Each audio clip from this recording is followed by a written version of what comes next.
Hi everyone, இப்போ ட்ரெண்ட்ல இருக்கக்கூடிய ஒரு பியூட்டிஃபுல் க்ரோச் டிசைன் தான் நம்ம இந்த வீடியோல பார்க்க போறோம். எப்படி பெர்ஃபெக்ட்டா ப்ரொஃபஷனலா பண்றதுன்னு வித் டிப்ஸ் அண்ட் ட்ரிக்ஸோட ரொம்ப கிளியரா நம்ம இந்த வீடியோல எக்ஸ்பிளைன் பண்றோம். வீடியோ ஸ்கிப் பண்ணாம நம்ம சேனலை சப்ஸ்கிரைப் பண்ணாதவங்க பண்ணிட்டு இந்த வீடியோ ஃபுல்லா பாருங்க. நீங்களே இந்த பியூட்டிஃபுல் க்ரோச் டிசைனை உங்களோட ப்ளவுஸ்ல டிசைன் பண்ணுங்க. இதுக்கு நான் இப்போ செமி ஸ்டிச்சடு பிளவுஸ் தான் எடுத்திருக்கேன். செமி ஸ்டிச்சடு பிளவுஸ்னா ஒன்றும் இல்லை, பிளவுஸை ஃபுல்லாக கம்ப்ளீட் பண்ணிடணும். இந்த சைடு ஸ்டிச்சஸ் மட்டும் ஸ்டிச் பண்ணாமல் இருக்கணும். எதுக்காகனா அப்போதான் நம்ம டிசைன் பண்ணுறதுக்கு ஈஸியாக இருக்கும். என்னென்ன மெட்டீரியல்ஸ்லாம் இதுக்கு நம்ம யூஸ் பண்ணுறோன்னா, கட் பீட்ஸு, இதுக்கப்புறம் கிளிப் ஸ்டோன்ஸு, அதுக்கப்புறம் ஜர்கான்ஸு, இதுக்கப்புறம் கிளிப் ஸ்டோன்ஸ், ஜர்கான்ஸ்க்கு ஏத்தாப்புல உள்ள கிறிஸ்டல்ஸு, கட்பீட்லயே நம்ம பார்த்தது ஸ்மால் பீடு, இது கொஞ்சம் லாங் பீடு. இது நான் சில்வர் சைடில் தான் எடுத்திருக்கேன். இதுக்கப்புறம் இந்த டிசைன் பண்றதுக்கு ஃப்ரேமு, இதெல்லாம் ஸ்டிக் பண்றதுக்காக B7000 க்ளூ எடுத்திருக்கேன். ஃபர்ஸ்ட் நம்ம என்ன பண்ண போறோம்னா, நம்ம ஸ்லீவ்ல தான் டிசைன் பண்ண போறோம். ஸ்லீவ்ல டிசைன் பண்றதுக்கு நம்ம பெர்ஃபெக்ட்டா பண்ணணும்னா நம்ம சில டிப்ஸ் ஃபாலோ பண்ணணும். இதுல இது ஒரு டிப்ஸ்.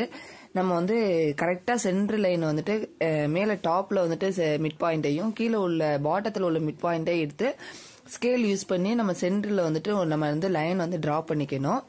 அப்பதான் நம்மளால பெர்ஃபெக்ட்டா நம்ம கரெக்டா அலைன்மெண்ட் மாறாம டிசைன் பண்ண முடியும்.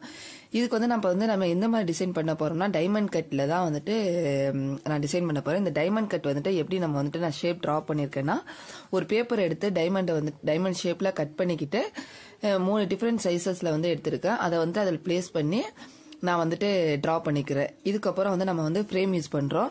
ஃப்ரேம் யூஸ் பண்ணி நல்லா டைட்டா ஃபிக்ஸ் பண்ணணும்.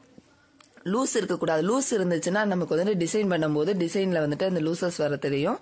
ஸோ லூஸ் இல்லாம நம்ம எப்படி ஆரிக்கு யூஸ் பண்ணுவோமோ அது மாதிரி டைட்டா நம்ம டிசைன் பண்ணணும். இப்போ டைட்டா ஃபிக்ஸ் பண்ணதுக்கு அப்புறம் என்ன பண்ண போறோம்னா, அந்த டைமண்ட் கட்ல 3 கார்னர்ஸ்ல மட்டும் கிளிப் ஸ்டோன்ஸ் யூஸ் பண்ண போறேன்.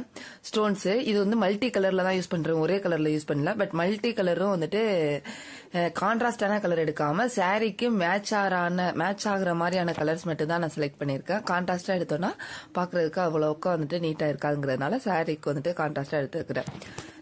சாரிக்கு ஆப்டான கலர்ஸ் எடுத்துக்கிறேன். இது கொஞ்சம் பேஸ்ட் ஆனோடனே நெக்ஸ்ட் ஜர்கான் ஸ்டோன் தான் யூஸ் பண்ணி பேஸ்ட் பண்ண போறோம். இது இந்த கார்னர்ல இருக்க அந்த ஸ்டோன் பக்கத்துல நம்ம அந்த லைன் உங்களுக்கு எந்த அளவுக்கு இதுல தெரியுதுன்னு தெரியல. கரெக்டா அந்த லைனை பேஸ் பண்ணி மட்டும்தான் நம்ம நம்ம இதுல ஸ்டிச்சஸோ ஸ்டிக்ஸ் எல்லாமே பண்ண போறோம். இதுக்கு B7000 க்ளூ யூஸ் பண்ணி ஃபர்ஸ்ட் அந்த ஜர்கான்ஸ் பேஸ்ட் பண்ணிக்கிறேன். இதுக்கு B7000 க்ளூ தான் யூஸ் பண்ணணுமா அப்படின்னா கிடையாது. ஃபேப்ரிக் க்ளூ நம்ம தாராளமா யூஸ் பண்ணிக்கலாம். இது எதுக்காக நம்ம யூஸ் பண்றோம்னா, இது கொஞ்சம் நல்லா ஸ்டிக்ஸ் ஸ்ட்ராங்கா இருக்கும். நம்ம லைஃப் நல்லா இருக்குங்கிறதுனால நம்ம இந்த க்ளூ யூஸ் பண்ணோம். மத்தபடி நீங்க ஃபேப்ரிக் க்ளூ கூட யூஸ் பண்ணிக்கலாம், நல்லா தான் இருக்கும். இந்த மாதிரி க்ளூ வச்சுட்டு அந்த லைன்ல 2 பக்கமும் ட்ரையாங்கிள் ஷேப்ல நான் பேஸ்ட் பண்றேன். எப்படி நான் இந்த இதுல பேஸ்ட் பண்றேனோ அதே மாதிரி நீங்களும் பேஸ்ட் பண்ணிக்கோங்க. ட்ரையாங்கிள் ஷேப்ல பேஸ்ட் பண்ணிட்டு நல்லா ஒரு 5 மினிட்ஸ் ஆச்சு நல்லா காயறதுக்கு நம்ம டைம் ஸ்பேஸ் கொடுக்கணும். அப்பதான் நல்லா நம்மளால ஸ்டிச் பண்ணும்போது நல்லா ஸ்டிச் பண்ண முடியும். க்ளூ மட்டும் நம்ம யூஸ் பண்ணாம இதுல அடிஷனலா ஸ்டிச்சஸும் போறோம். இன்னமும் கொஞ்சம் நல்லாவே ஸ்ட்ராங்கா இருக்கும். அந்த கிளிப் ஸ்டோன்ஸ்ல பாட்டத்துல நமக்கு அந்த ஸ்டிச் பண்றதுக்கான ஹோல்ஸ் இருக்கும். அந்த ஹோல்ஸ் வழியா நம்ம த்ரெட்டை நல்லா எடுத்து நல்லா ஸ்டிச் பண்ணிக்கிறோம். 2 பக்கம் நல்லா ஸ்ட்ராங்கா ஸ்டிச் பண்ணிக்கிறோம். கிளிப் ஸ்டோனை ஸ்டிச் பண்ணதுக்கு அப்புறம் நெக்ஸ்ட் என்ன பண்ண போறோம்னா, அந்த ஜர்கான்ஸ்ல கிறிஸ்டலை ஸ்டிச் பண்ண போறோம். கிறிஸ்டல் நம்ம எந்த மாதிரி செலக்ட் பண்ணணும்னா, ஜர்கான்ஸ்க்கு இந்த கிறிஸ்டல் கரெக்டா ஆப்டா பிளேஸ் ஆகணும். அந்த மாதிரி கிறிஸ்டல் தான் செலக்ட் பண்ணணும். கிறிஸ்டல் பெருசாயிருச்சுனாலும் சைஸோட கிறிஸ்டல் பெருசானாலும் நல்லா இருக்காது, சின்னதானாலும் நல்லா இருக்காது. கரெக்டான சைஸ்ல நம்ம எடுத்தா மட்டும் தான் அந்த டிசைன் நமக்கு பாக்குறதுக்கு நீட்டாவும் பெர்ஃபெக்டாவும் இருக்கும். இந்த மாதிரியான டிப்ஸ் எல்லாம் யூஸ் பண்ணாதான் நம்ம டிசைன் நமக்கு பெர்ஃபெக்டா இருக்கும். நம்ம முன்ன பின்ன வைக்கிறதுனால பாக்குறதுக்கு அந்த அளவுக்கு ஒரு நீட் பினிஷிங் இருக்காது. இந்த மாதிரி 3 கிறிஸ்டல்ஸ் எடுத்து 3 கிறிஸ்டலையும் அந்த 3 ஜர்கான்ஸ்லயும் நல்லா ஸ்டிச் பண்ணிக்கிறேன். இதே மாதிரி தான் கீழே பேஸ்ட் பண்ணிருக்க அந்த ஜர்கான்ஸ்லயும் கூட கிறிஸ்டலை நம்மள ஸ்டிச் பண்ணிக்கணும். ஸ்டிச் பண்ணதுக்கப்புறம் இந்த கிறிஸ்டல் வந்துட்டு என்ன சாரீக்கு மேட்சான கலரில் தான் அப்போதைக்கு நம்ம எடுத்திருக்கோம். நம்ம சாரீ கான்ட்ராஸ்டாக இருந்துச்சுன்னா நம்ம கான்ட்ராஸ்ட் கலரில் வந்து கூட எடுத்துக்கலாம். இது ஆல்மோஸ்ட் வந்துட்டு ப்ளவுஸு சாரீலாம் ஒரே கலரில் இருக்கும், பெரிய ஒரு டிஃப்ரென்ஸ் தெரியல. பட் வந்துட்டு இந்த மாதிரி நம்ம யூனிக்கான சேம் கலரில் நம்ம பண்ணும்போதும் கூட வந்துட்டு டிசைன்ஸ் ரொம்ப நல்லாயிருக்கும். கான்ட்ராஸ்டான சாரீஸ்னால் இன்னும் பார்க்குறதுக்கு இன்னும் நல்லாவே அட்ராக்டிவாக இருக்கும். இதுக்கப்புறம் வந்துட்டு கிறிஸ்டல்ஸ் பேஸ்ட் பண்ணதுக்கப்புறம் வந்துட்டு என்னென்னா கீழே இருக்க அந்த கிளிப் ஸ்டோன்ஸ் பக்கத்தில் வந்து ஃப்ளார்ஸ் பேஸ்ட் பண்ண போகிறேன். ஃப்ளார்ஸ் வந்துட்டு இது வந்து மீடியம் சைஸ் ஃப்ளார், இதை விட பிக் சைஸ் ஃப்ளார் இருக்குது, இதை விட ஸ்மால் சைஸ் ஃப்ளார் இருக்குது. நான் அங்கே வந்துட்டு மீடியம் சைஸ் ஃப்ளார் தான் யூஸ் பண்ணியிருக்கேன். இதுவும் கூட சாரீக்கு மேட்சான கலரில் தான் எடுத்திருக்கேன். அதையும் வந்துட்டு ஃபர்ஸ்ட் வந்து க்ளூ போட்டு ஃபர்ஸ்ட் வந்து பேஸ்ட் பண்ணிக்கிறோம். இந்த க்ளூ வந்துட்டு ஒரு 5 மினிட்ஸ் நல்லா காய விட்டதுக்கப்புறம் இந்த க்ளூ ஃப்ளாரோட சென்டரில் வந்துட்டு இது நல்லா காயட்டும். காஞ்சதுக்கப்புறம் வந்துட்டு நம்ம வந்து ஸ்டிச் பண்ணலாம். அதுக்கடையில் வந்துட்டு இப்போ நம்ம என்ன பண்ண போகிறோம்னா இந்த ஜர்கான்ஸில் வந்துட்டு நம்ம பேஸ்ட் பண்ணோம்ல, அதில் வந்துட்டு மேலே டாப்லையும் பாட்டத்தில் 2 சைடும் வந்துட்டு என்ன பண்ண போகிறேன்னா கட் பீடு யூஸ் பண்ணி நான் டிசைன் பண்ண போகிறேன். கட் பீடு வந்துட்டு டியூப் பீடு தான், டியூப் பீடுன்னு சொல்லலாம், கட் பீடு சொல்லலாம். கட் பீட்லேயே மீடியம் சைஸ் இது எடுத்து ரெண்டு கட் பீட் மட்டும் எடுத்துட்டு 2 பக்கமும் வி ஷேப்பில் வந்துட்டு ஆப்போசிட் டைரக்ஷனில் வந்துட்டு நம்ம வந்து ஸ்டிச் பண்ண போகிறோம். இந்த ஆக்சுவலி நான் என்ன பண்ணுறேங்கிறத அப்படியே வந்துட்டு இந்த வீடியோவை பார்த்து அப்படியே வந்துட்டு நீங்கள் ஃபாலோ பண்ணிங்கன்னா டிசைன் வந்து பர்ஃபெக்டாக இருக்கும். இதே மாதிரி 2 சைடும் வந்துட்டு நம்ம ஃபர்ஸ்ட் வந்து மேலேயும் கீழேயும் அந்த வி ஷேப்பில் பேரலாகவும் இல்லாமல் பெர்பெண்டிகுலராகவும் இல்லாமல் கரெக்டாக அந்த வி ஷேப்பில் வந்துட்டு நம்ம வந்து ஸ்டிச்சஸ் போட்டு எடுத்துக்கணும். இந்த கலர்ஸ்லாம் வந்துட்டு இந்த யூஸ் பண்ணுற கட் பீடு அதுக்கப்புறம் வந்துட்டு எல்லாமே வந்துட்டு சில்வர் கலரில் தான் நான் யூஸ் பண்ணியிருக்கேன். எதுக்காகனா சில்வர் கலரில் நம்ம வந்துட்டு சாரீ வந்து சில்வர் ஜரியில் வந்துட்டு இருக்குது, அதனால நம்ம சில்வர் கலர் யூஸ் பண்ணுறோம். இன்கேஸ் வந்து உங்களோட சாரீ வந்து காப்பர் கலராக இருந்தாலும்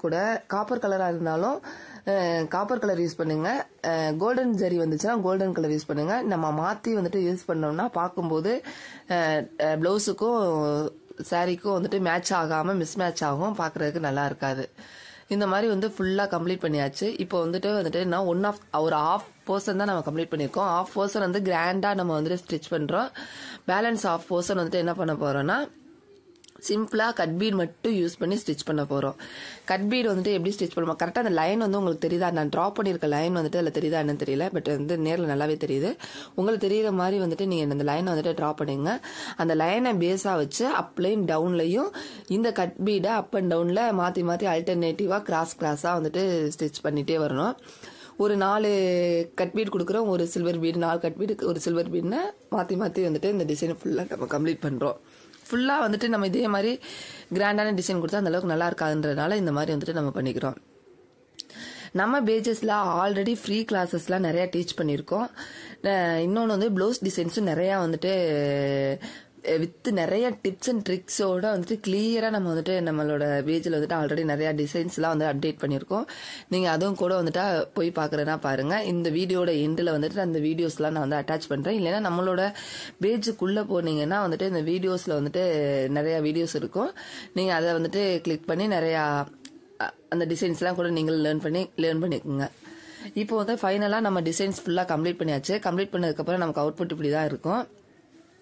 இதுக்கப்புறம் இதையும் வந்துட்டு இன்னும் கொஞ்சம் வந்துட்டு நல்லா இருக்கணுங்கிறதுக்காக சென்டரில் வந்துட்டு ஒரு ஹேங்கிங் எஃபெக்ட் கொடுத்துருக்கேன். ஹேங்கிங் எஃபெக்ட் எப்படி கொடுத்துருக்கேன்னா ஃபர்ஸ்ட் ஒரு 4-5 கிறிஸ்டல் பீட் கொடுத்து இதுக்கப்புறம் ஒரு பெரிய இந்த பீட் கொடுத்து அதுக்கப்புறம் அதை வந்து கம்ப்ளீட் பண்ணியிருக்கேன். இதையும் கூட நான் ஆல்டர்னேட்டிவாக கொடுத்துருக்கேன். மேலே வந்துட்டு கிறிஸ்டல் பீடு, கீழே வந்து அந்த சில்வர் பீடு, நெக்ஸ்ட் வந்து கிறிஸ்டல் பீடு, இந்த மாதிரி வந்து மாற்றி கொடுத்துருக்கேன். பார்க்குறதுக்கு அவுட்புட் நல்லா இருக்குங்கிறக்கா. ஃபைனலாக நமக்கு அவுட்புட் இப்படி தான் இருக்குது. நீங்களும் இந்த டிசைன்ஸ் வந்துட்டு ட்ரை பண்ணுங்கள், ரொம்ப அழகாக இருக்குது. நம்ம